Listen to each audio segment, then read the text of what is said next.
So the first reactions for the Mandalorian and Grogu are coming in, and it's not going well for them. It depends who you ask. It's very mixed, but it seems like it's either you really like it or you really don't like it. There's not really much middle ground.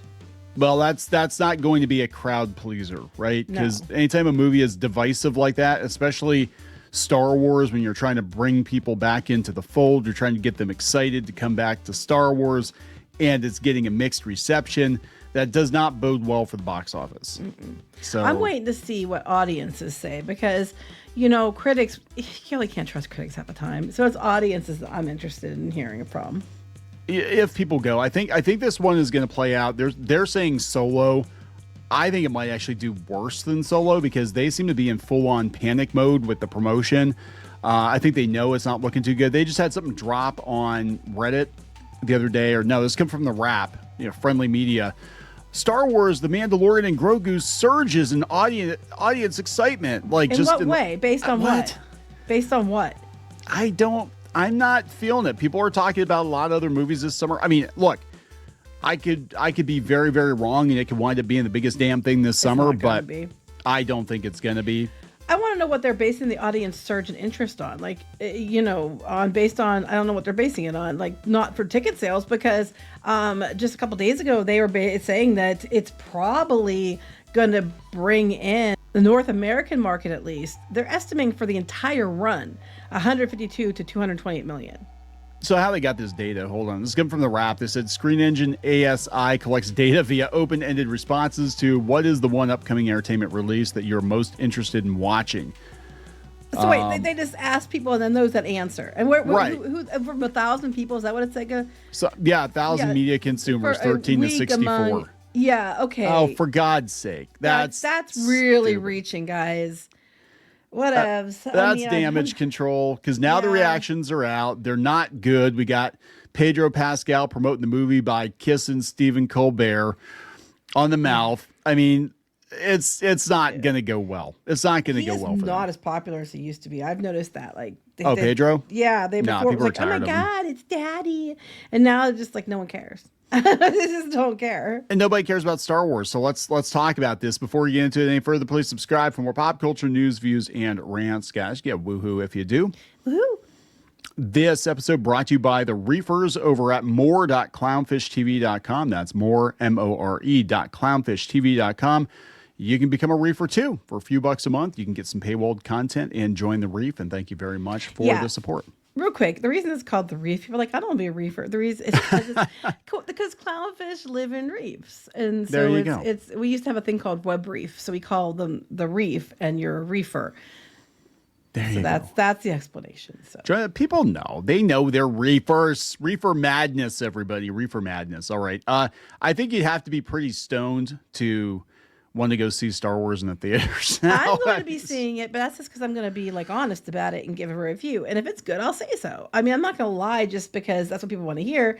But if it sucks, I'm going to say so too. I'm not going to lie just because that's what other people want to hear.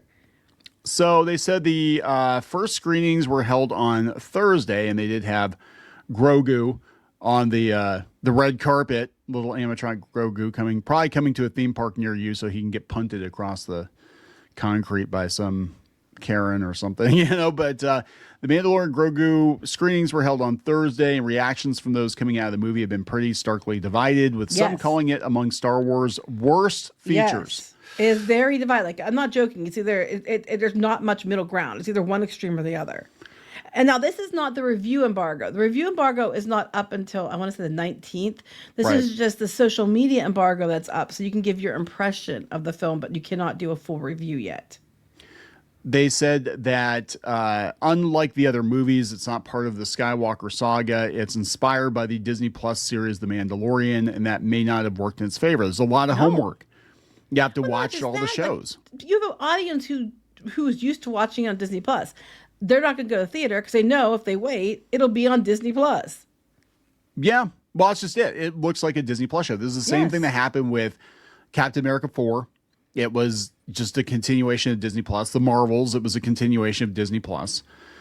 So Comic Book Resources said it was good. It's fun for the whole family. Some people, though, like entertainment reporter Jonathan Sim, felt differently. Sim calls The Mandalorian and Grogu one of the weakest Star Wars movies.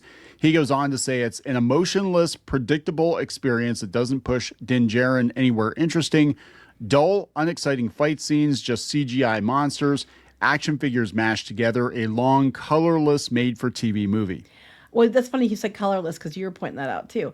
But here's the thing too, like a lot of people I saw that were commenting on it or that were giving their impressions had very few social media followers, and some of them were, the Mando fan accounts. So right away they're going to give it a glowing review, even if it wasn't great because they're huge Mando fans. Some of these you have to take and leave. I think the truth lies in the middle. Usually, unfortunately, there's not much middle here. Yeah. We've got IO9 calling it a longer, bigger episode of the show. It has one or two standout scenes, but it feels much more interested in developing the story to new locations with new creatures than the characters. Well, here's the thing, though. It's nice to have new locations and new characters because we didn't get squat from the Disney sequel trilogy in regards to that. So they had like this Richard Fink says, if you like The Mandalorian, you'll have a good time with The Mandalorian and Grogu. If you don't, this won't change your mind. Little long and the script needed another pass, but I enjoyed the low stakes adventure. Low stakes adventure. It's clearly a product of Jon Favreau's specific interest. Okay. Another person talk about the music. Everybody talks about. They keep saying the music is a strong suit. The score was Serenity. There was one of the Mando fan groups. This is a film that must be seen on the big screen if possible. It's an exciting, fun ride from start to finish, full of heart. What a wonderful movie from a mega fan site. Oh, God, I can't wait for the Masters of the Universe fan sites to blow up about He-Man being the bestest thing ever. And it's going to be so nauseating. Again, another thing, here's the thing. I will give it a fair shake. If it's good, I'll say so. If it's not good, I will say so. Anybody who watches this knows I'll be honest. Another person, The Mandalorian Grogu, is fine in inoffensive, technically impressive spectacle that's kind of a snooze fest.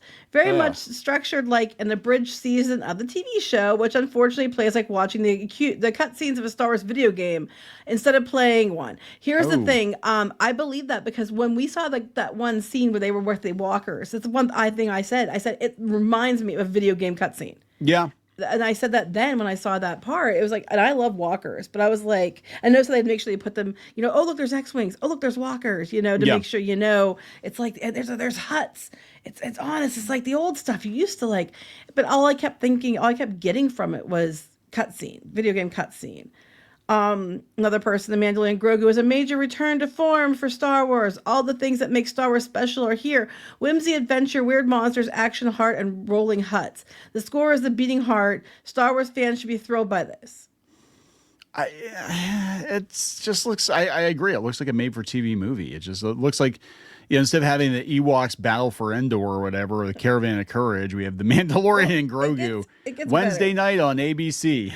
It gets better. So this wasn't too bad. The Mandalorian and Grogu, the marketing had me worried, but this movie is actually a lot of fun. Yes, it does feel like a supersized, high-budget, few episodes of a TV show. Right. They're all admitting this.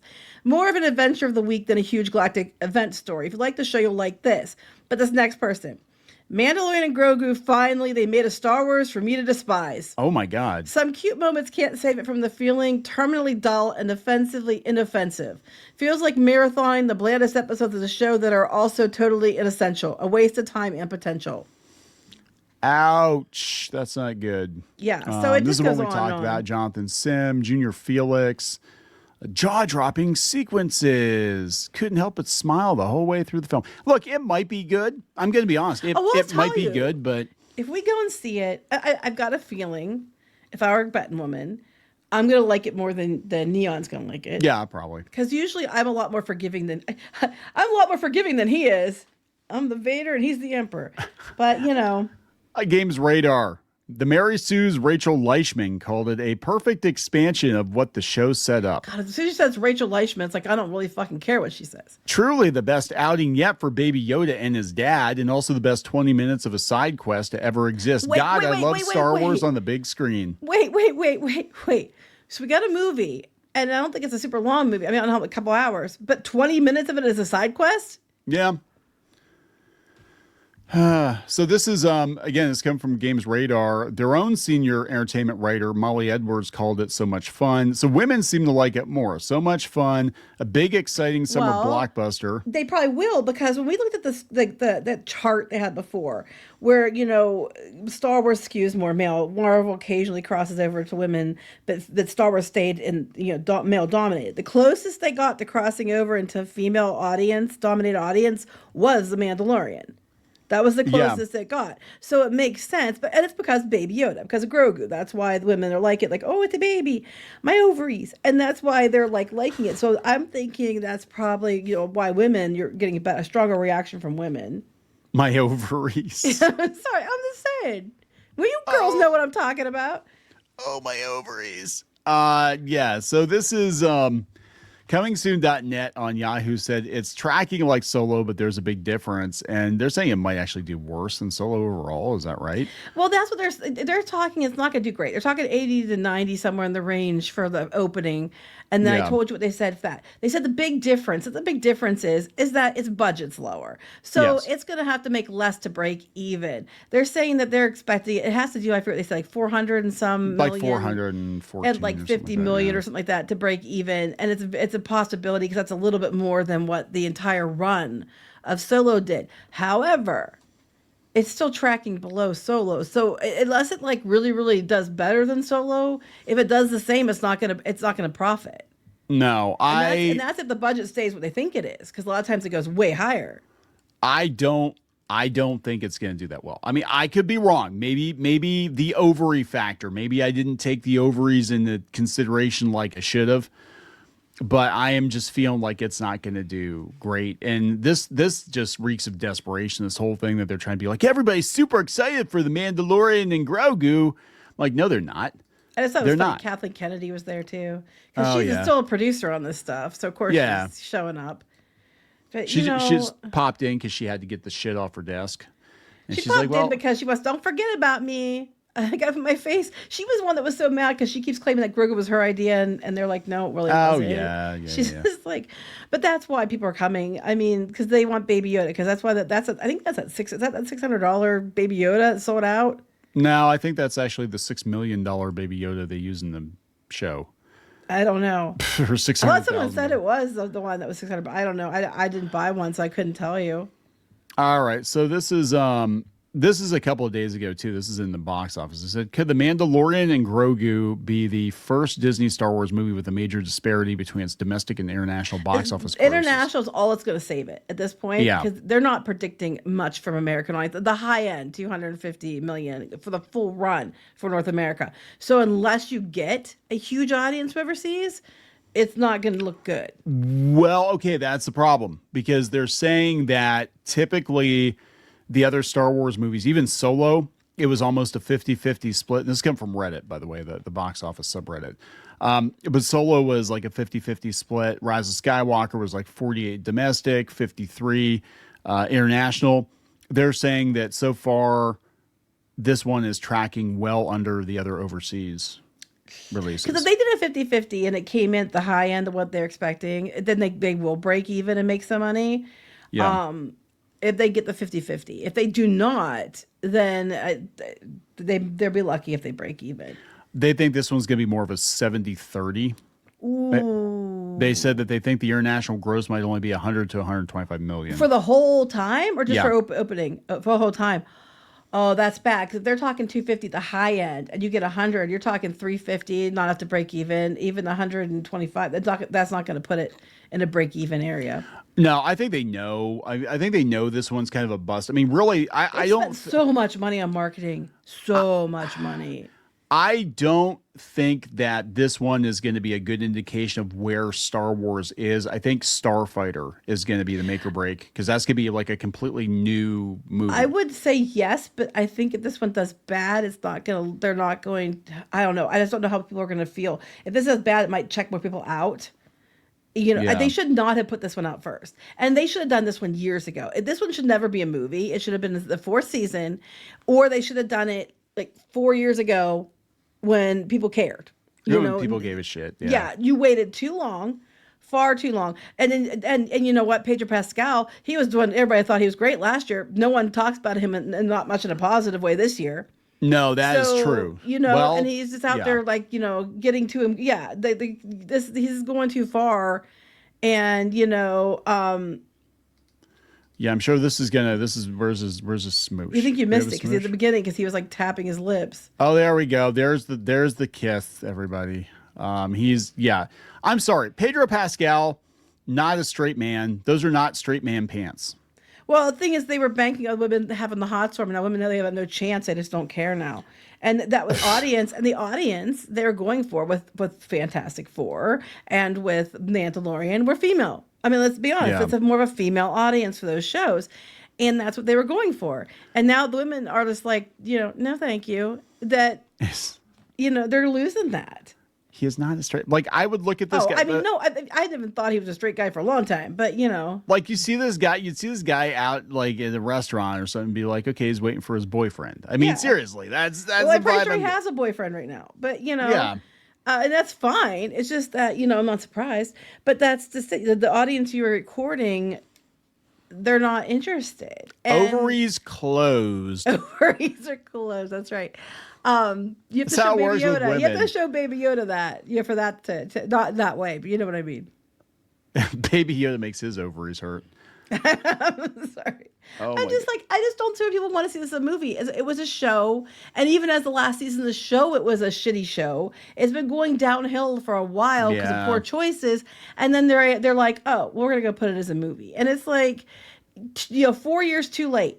And 4 years too late. The damage has been done. That was your best chance of getting people excited about Star Wars again, and you totally flushed that one by season 3 and by the movie for sure. So if enough give a shits left over for Starfighter, they're gonna have to show some really, really impressive and exciting things to get the audiences back. I would love to see it do well, but I also think it's gonna be a huge uphill battle if this one does badly. Yeah, well, they'll probably bank on Project Hail Mary because they'll be like, oh, Ryan Gosling, spaceships. You like Ryan Gosling and spaceships, right? Maybe, but I mean, a lot of people like Ryan Gosling, but I also think that people just have something I never thought I'd say.